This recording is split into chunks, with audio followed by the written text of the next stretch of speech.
A Primeira Guerra Mundial deixou a Alemanha devastada.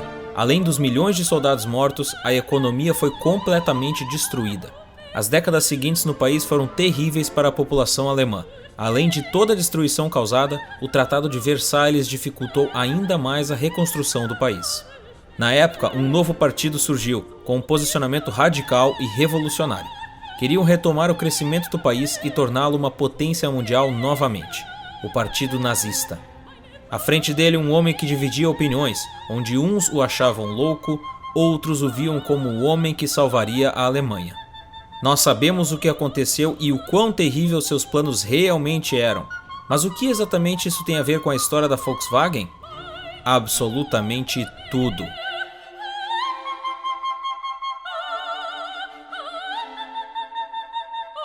A história da Volkswagen se inicia em 1933 na Alemanha, com um pedido pessoal de Hitler para o engenheiro austríaco Ferdinand Porsche. Porsche já era conhecido na década de 30 por criar vários protótipos de carros simples. Entretanto, nunca obteve sucesso em seus modelos, até que Hitler demonstrou interesse e o fez retomar velhos projetos. Na conversa com Porsche, Hitler propôs a criação de um automóvel pequeno, barato e econômico, voltado para o povo alemão. Por isso o nome Volkswagen. Fala galera, eu sou o Thales aqui do canal Elementar. Se tu é novo por aqui, a gente fala sobre negócios e empreendedorismo. E hoje é a grande história da Volkswagen. Então já te inscreve aqui no canal e ativa o sininho de notificações para não perder nenhum vídeo que a gente faz aqui. Porsche mostrou para Hitler alguns projetos, dentre eles um automóvel e uma plataforma com suspensão dianteira e traseira, com barras de torção e motor de 4 cilindros resfriado a ar. Uma mistura entre a carroceria dos carros de corrida da Mercedes-Benz e do Rumpler Tropfenwagen, o carro com formato de gota de água. Hitler aprovou o projeto em 1934 e iniciou a produção de protótipos de testes pela Associação Industrial da Indústria Automotiva. Além do formato projetado por Porsche, Hitler ainda exigiu algumas características básicas obrigatórias, como um motor traseiro de 986 cilindradas, 26 cavalos, velocidade máxima de 100 km por hora, peso de até 650 kg, consumir apenas 7 litros quando atingisse 100 km por hora e, imitando a concorrente Ford, seria fabricado apenas em uma única cor, um azul escuro acinzentado, tendendo para o preto. Os protótipos VW1 e VW2 foram finalizados em 1935 e tiveram seus primeiros testes em estrada no final do ano de 1936. A partir da aprovação desses protótipos, Hitler ordenou que se iniciasse a fabricação à mão pela Mercedes-Benz. Em 1937 e 1938, o modelo VW38 é produzido. Esse carro nada mais é do que o lendário Fusca. Até então não havia ainda uma fábrica própria da Volkswagen. Ela só foi surgir em 1938, após o lançamento de 2 séries do VW38.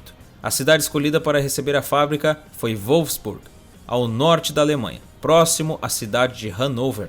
Com o lançamento da fábrica própria, a apresentação oficial dos automóveis produzidos foi realizada em 1939, no Salão do Automóvel de Berlim. E um deles chamou muita atenção da mídia internacional, sendo apelidado de Beetle. O nome do VM38 passou a ser oficialmente KdF-Wagen. KdF significa Kraft durch Freude, ou Força pela Alegria em português. Uma organização política, e o carro foi uma peça dessa organização. Com isso, ao mesmo tempo que ampliava a fábrica e produzia os tais carros da felicidade, Hitler também criava uma cidade em volta desse slogan, a Stadt des KdF-Wagens, ou a cidade do carro Força pela Alegria.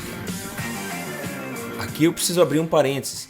Todo o movimento de sucessão do Partido Nazista sobre a Alemanha só foi possível porque uma série de coisas estavam acontecendo ao mesmo tempo.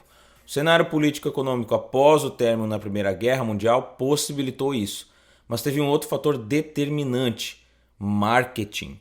O Partido Nazista usou muito marketing para movimentar as massas e impor aquilo que eles queriam. Dentre as ações de marketing estava o movimento Força pela Alegria, que tinha como objetivo aumentar a produtividade do país e melhorar a imagem do país fora dele. Ao mesmo tempo, o partido queria expandir a infraestrutura com rodovias que ligassem o país de ponta a ponta e colocar carros alemães nelas.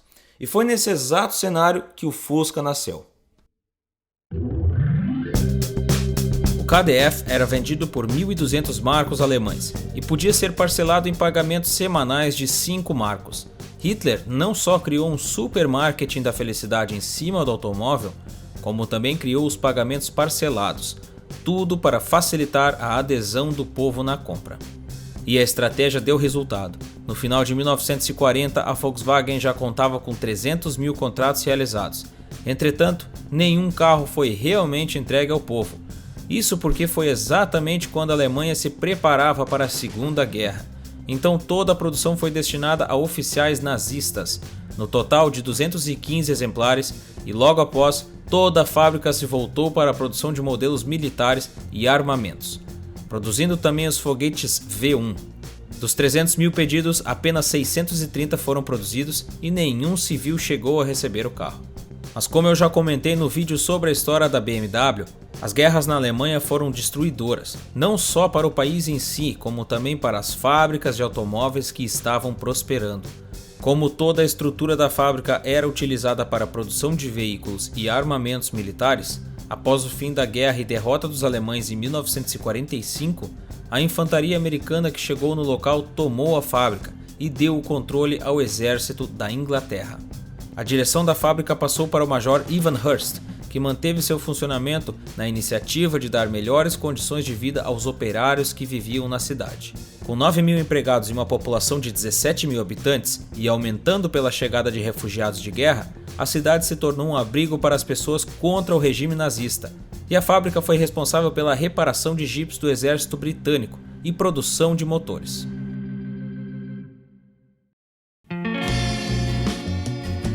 Devido à guerra, havia sempre a urgência de produzir carros para repor aqueles destruídos ou perdidos em batalha. Para isso, o exército inglês encomendou cerca de 20 mil automóveis à Volkswagen em 1945. E com a perda da Alemanha, os automóveis produzidos também passaram a ser uma forma de pagamento de indenizações pelo estrago feito pela Alemanha. Diferentemente da BMW, que teve toda a sua fábrica destruída, a Volkswagen se manteve com as máquinas intactas e em funcionamento.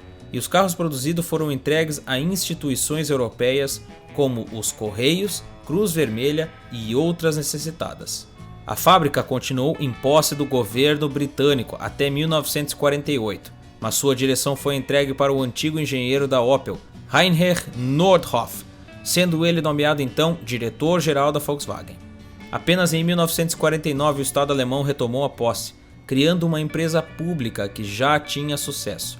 Com 10 mil empregados, produzindo até o fim de 1949 quase 50 mil automóveis, sendo 23% deles destinados ao mercado internacional, o KDF Wagen já tinha como título o de carro mais vendido da Alemanha e Europa, mas ainda assim era produzido em duas cores básicas, o azul escuro e cinza pérola. Ainda em 1949, para sobrepor o problema das cores, foi lançado um modelo do KDF para exportação, todo cromado por dentro e com mais cores disponíveis: castanho, vermelho escuro e preto. Mesmo com essas modificações, a Volkswagen não conseguiu atrair os consumidores americanos, vendendo apenas 2 carros no país. Já na década de 50, a Volkswagen se preparava para o que vinha a ser a época de ouro do Fusca, atingindo a marca de 100 mil automóveis produzidos, abrindo espaço para a década de 60, na qual foram fabricados 10 milhões de veículos, e a privatização da empresa, tornando-se a montadora a produzir o modelo mais vendido no mundo. Várias modificações ocorreram no design do Fusca durante esses anos, principalmente a perda da barra central, o que aumentou a visibilidade em 23%. Também foi adicionado a direção hidráulica, além de ter um programa de troca de motor com garantia e renovação de garantias para outros componentes. Desde o início, a Volkswagen atrelava seus produtos à venda de garantias e seguros, sendo um dos precursores na modalidade. A Volkswagen só deslanchou nos Estados Unidos quando criaram a fábrica Volkswagen of America, pois o país se interessava mais em carros esportivos como os Porsches. Com a fábrica situada no país, puderam fazer melhores ofertas, o que fez com que a venda quadruplicasse em apenas um ano, chegando a 35 mil veículos nos Estados Unidos em 1955. Com isso, os Estados Unidos se tornaram o mais importante mercado de exportação da Volkswagen. No final dos anos 50 já eram quase 100 mil carros por ano, e no fim da década de 60 eram quase 500 mil automóveis rodando só nos Estados Unidos. A Volkswagen ganhou o interesse de estudantes universitários americanos e das famílias americanas, sem ao menos ter, inicialmente, uma publicidade no país. Mas como a Volkswagen conseguiu crescer tanto em menos de 20 anos? Com 4 fábricas ativas na Alemanha e outras 2 fora, uma na Austrália e outra no Brasil, mantendo seu sistema de venda de automóveis e de seguros, ainda acrescentou um novo serviço, uma rede de assistência técnica nos países estrangeiros, que além da facilidade de encontrar novas peças, também era possível adicionar melhorias nos carros, porque as peças antigas eram substituídas por peças mais modernas e melhoradas com facilidade. Ainda era necessária uma nova estratégia para vender mais automóveis. A maior parte de suas vendas no início dos anos 50 foram devidas à propaganda boca a boca. Entretanto, em 1958 já se preparava para uma grande campanha publicitária que iria mudar ainda mais os rumos das vendas. O problema era como fazer uma propaganda para vender carros nos Estados Unidos logo após a Segunda Guerra e ainda sendo fabricado por alemães. A agência de publicidade contratada para ultrapassar esse problema foi a Doyle Dane Bernbach e resolveu apostar em uma estratégia completamente fora dos padrões, uma propaganda honesta. E seu slogan foi: um carro honesto, promovido honestamente. Diferentemente de tudo que existia de propaganda na época, com cenários coloridos buscando chamar atenção a qualquer custo, slogans inteligentes ou engraçados, a Volkswagen focou em mostrar para o público seu forte controle de qualidade de uma forma simples, em preto e branco, totalmente fora daquilo que seria o sonho americano. E com frases muito honestas, como por exemplo, respondendo uma das maiores críticas ao Fusca: é feio, mas te leva lá. Para isso, a Volkswagen apenas respondeu com um slogan: pense pequeno, salientando que o carro era realmente pequeno. Essa estratégia super sincera nos anúncios foi imitada universalmente, mas curiosamente não por outros fabricantes de carros, e deu muito resultado, já que as pessoas chegavam nas concessionárias repetindo as frases de efeito. Em 1960 começaram a veicular as mensagens na televisão, demonstrando uma ligação emocional entre seus produtos, respeitando a inteligência e a realidade dos compradores. Isso ocasionou uma revolução criativa na publicidade dos Estados Unidos.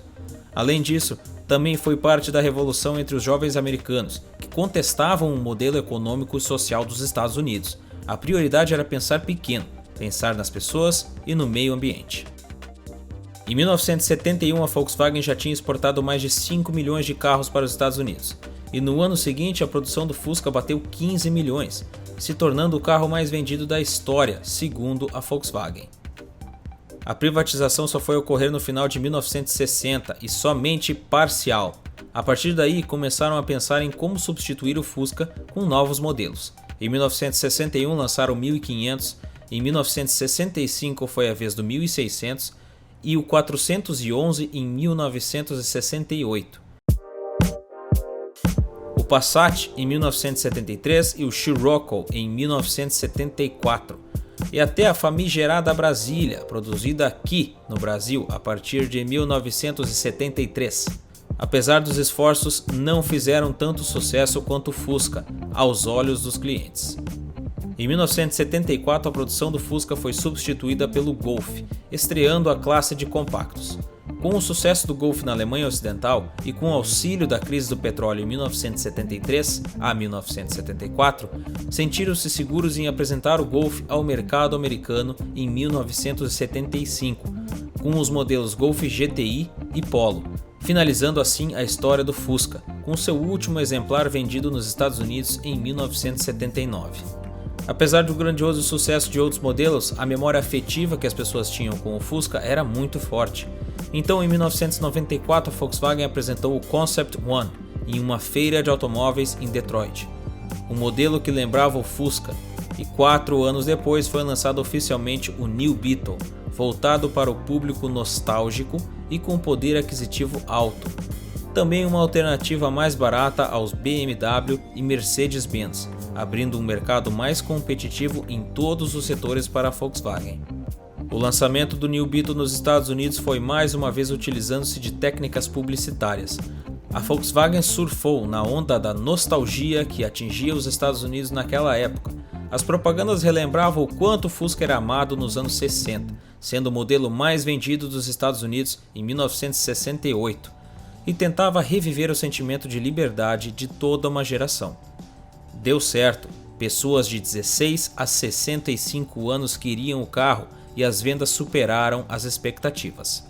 A companhia também investiu no mercado de aluguéis de automóveis a partir da compra da Selbstfahrer Union em 1970, que hoje em dia é mais conhecida como Europcar, atuante em escala mundial e uma das líderes em aluguéis. E um detalhe aqui, atualmente a Europcar pertence a um grupo francês. Entretanto, há rumores de que a Volkswagen está em negociação para comprá-la, devido aos efeitos negativos que a pandemia da Covid-19 trouxe no setor de aluguel de carros. E se isso ocorrer, a Volkswagen terá em suas mãos uma ferramenta de melhor capitalização de sua frota no mercado. Um fato mais evidente de como a pandemia afetou esse mercado foi a falência da Hertz, nos Estados Unidos e Canadá.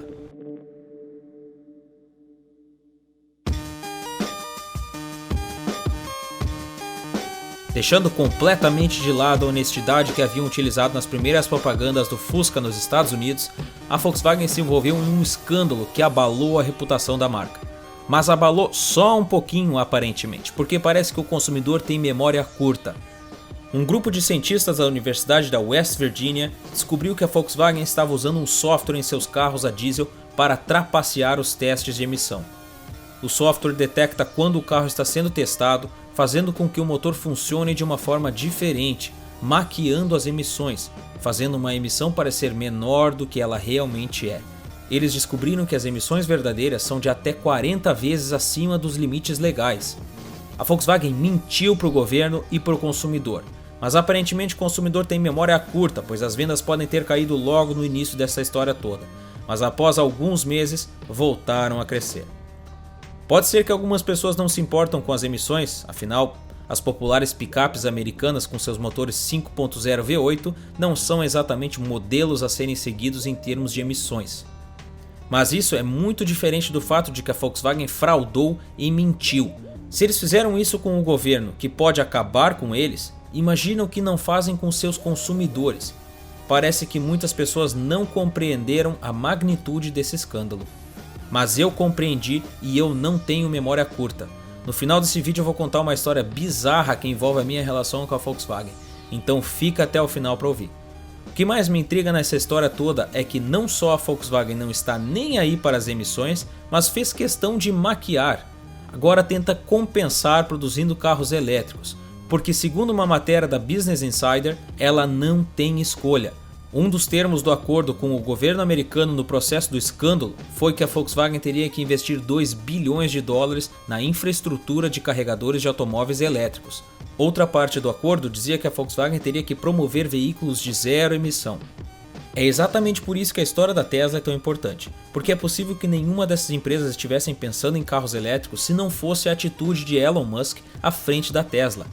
É preciso um abalo nas vendas, um escândalo ou então uma nova ameaça aos lucros dessas grandes empresas para pensarem diferente e investirem em algo que pode ajudar a diminuir as emissões dos automóveis.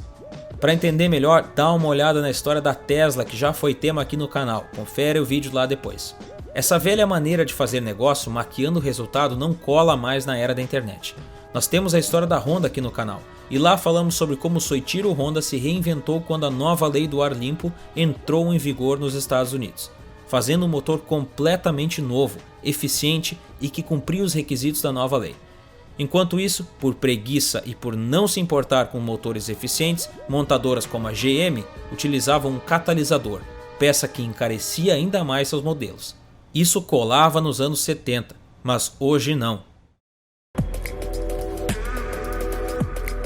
Atualmente, a Volkswagen no Brasil conta com 530 concessionárias, 4 fábricas e produção de mais de 22 milhões de veículos.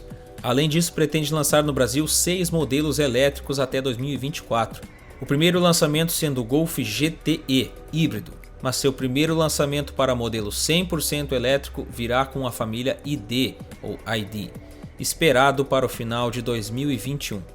Outra hipótese é a fabricação do Up, em versão elétrica, que custará aproximadamente R$100 mil.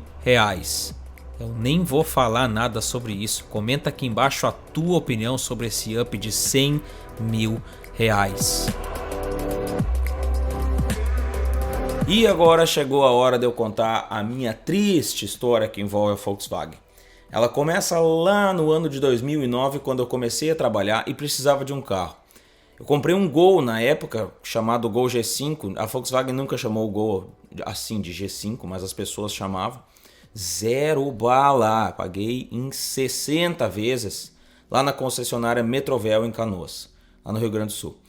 Eu vou poupar de todos os detalhes, porque são muitos detalhes. E eu vou mencionar somente os mais importantes. Esse carro ele teve muitos problemas, mas eu vou focar mais no motor e na falta de vergonha na cara no tratamento com o consumidor da Volkswagen. Então eu vou acompanhar aqui no meu celular, porque senão eu fujo do tópico e começo a xingar eles. Bom, vamos lá. Quando eles reconheceram o problema, eles fizeram um recall no meu carro e o meu chassi fazia parte do intervalo.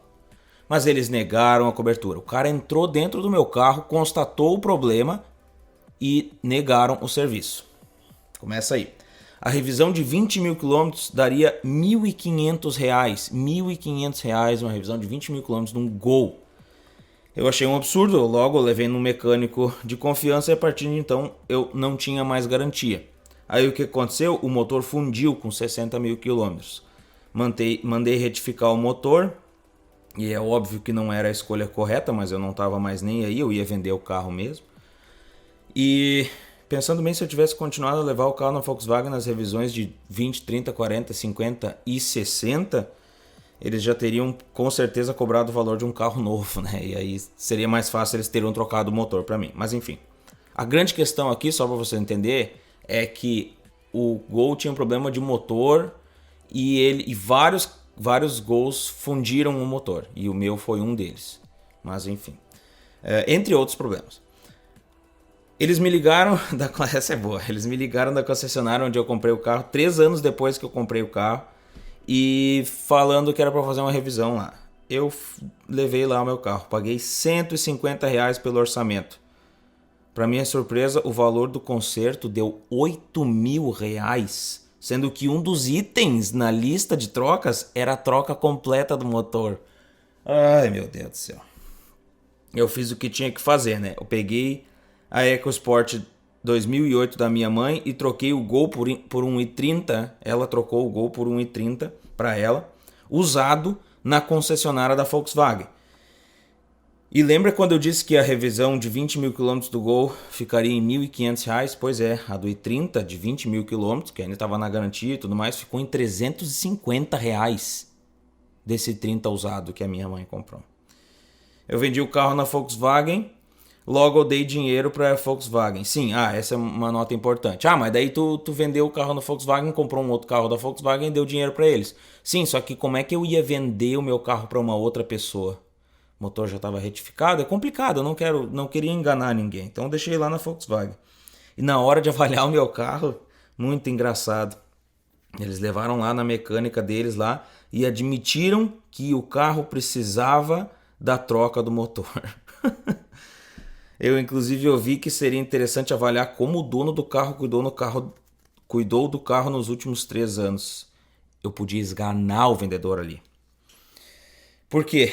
Eu vou explicar. Aquela EcoSport 2008 que eu peguei da minha mãe, ela foi cuidada por mim desde sempre, desde zero. E eu levei nesse mesmo mecânico durante esses anos todos, até que em 2013 ela foi roubada. Foi roubada? Não, me assaltaram a mão armada. Eu conto mais isso no vídeo sobre o Canadá aqui. E aí eu comprei uma outra. E essa outra tinha 40 mil quilômetros e era automática.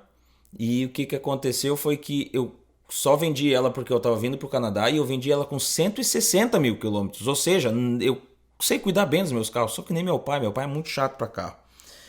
Então, o que aconteceu? Não é culpa do motorista, é culpa da Volkswagen. Vocês têm que admitir o erro de vocês. Vamos fazer de conta que eu compreendo que uma empresa do tamanho da Volkswagen consiga fazer um carro com defeito. Vamos fazer de conta. Então, assume o erro então e ressarce os consumidores. Mas não, eles ficaram adiando o problema e negaram cobertura para muita gente. Enfim, essa história é muito longa, eu vou deixar por aqui, porque senão complica, eu vou ficar falando mal dos caras aí, né? Inclusive a minha EcoSport, aquela automática que eu comprei depois, que me durou de 40 mil quilômetros até 160 mil quilômetros, ela teve um problema. Teve um problema no câmbio automático, e aí o cara, quando eu levei lá na mecânica para consertar o câmbio automático, o cara falou assim: nossa, eu nunca vi um carro desses da Ford com esse câmbio durar tanto tempo, porque de fato eu cuidava bem do carro. Tá, mas por que eu contei a história da Volkswagen se eu tenho tanta raiva deles? E eu respondo dizendo que a nossa sociedade hoje está muito polarizada, e isso pode ser um problema.